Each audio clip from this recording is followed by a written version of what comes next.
Dans cette vidéo, on va déterminer une représentation paramétrique de la droite delta.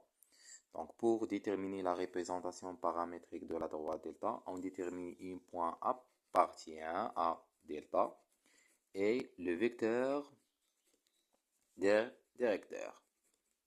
Donc, on a le vecteur directeur des coordonnées et point appartient. Donc, la représentation est sous la forme x, y, z égale.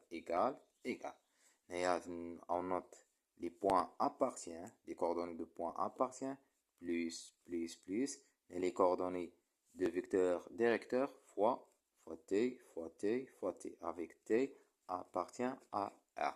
Donc, il y a xa, ya, za, des coordonnées de vecteur directeur. Il y a alpha, bêta, gamma. Donc, cette expression, on appelle la représentation paramétrique. Donc, la représentation paramétrique, il y a x égale à xa plus alpha fois t, y égale à ya plus bêta fois t, z égale à za plus gamma fois t. Donc, on a la droite delta passant par le point A des coordonnées et du vecteur directeur U. Donc, la représentation paramétrique est x, y, z égale. Des coordonnées, un point appartient à delta. Dans ce cas, il y a 1, 2, moins 1, plus, ou les coordonnées du vecteur directeur. Il y a 1 fois t, 5 fois t, 2 fois t, avec t appartient à R. Donc, la représentation paramétrique, c'est-à-dire x, y, z égale. Il y a 1, 2, moins 1, plus t, plus 5t, plus 2t. Dans ce cas, la droite delta passant par le point A des coordonnées 3, 0, 1 et des vecteurs directeurs 2, 1, moins 3. Donc, la représentation paramétrique est x égale des coordonnées de point A plus alpha fois t, y égale à ya plus bêta t, z égale à za plus gamma t, avec t appartient à R. Et x, c'est-à-dire y, z égale. X dans ce cas, il y a 3. X, ya dans ce cas, z 0. Z égale à 1. Plus. Les coordonnées, il y a 2, 1, moins 3, fois t, avec t appartient à R. Donc, c'est-à-dire, x, y, z égale. Il y a 3 plus 2t, 0 plus 1 fois t, il y a t plus 0, t. 1 moins 3 fois t et t appartient à R. Donc, la représentation paramétrique de la droite delta est. Donc, la deuxième, la droite delta passant par le point A est perpendiculaire au plan B. AX plus BY plus CZ plus D égale à 0. Cette équation, on appelle l'équation cartésienne de plan B. Pour déterminer la représentation paramétrique, donc on détermine le vecteur directeur. On a delta perpendiculaire à le plan B. Alors, le vecteur normal de la droite de plan P est un vecteur directeur de la droite delta.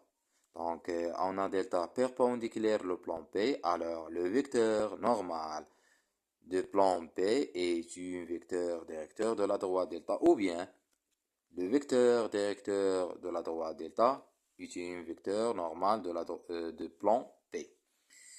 Comme le vecteur normal, donc le vecteur normal de plan, donc comme le vecteur normal des coordonnées, n des coordonnées A, B, C. Donc, il y a le vecteur normal de le plan P, il y a les coefficients A ou B, et C.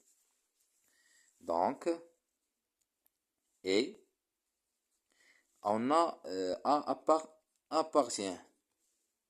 Donc, A des coordonnées, il y a XA, YA, ZA.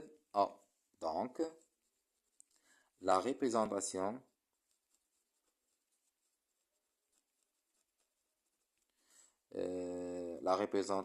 paramétrique,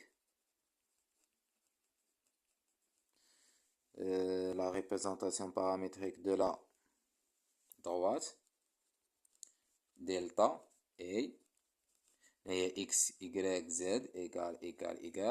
Donc le point appartient, dans ce cas on a A appartient des coordonnées A des coordonnées et A appartient à delta. Donc on a x a, y a, z a plus.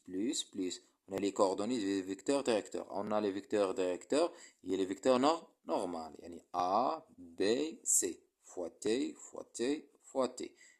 Et T appartient à R. Donc, exemple. Donc, soit delta droite passant par le point A des coordonnées 1, 2, 1 et perpendiculaire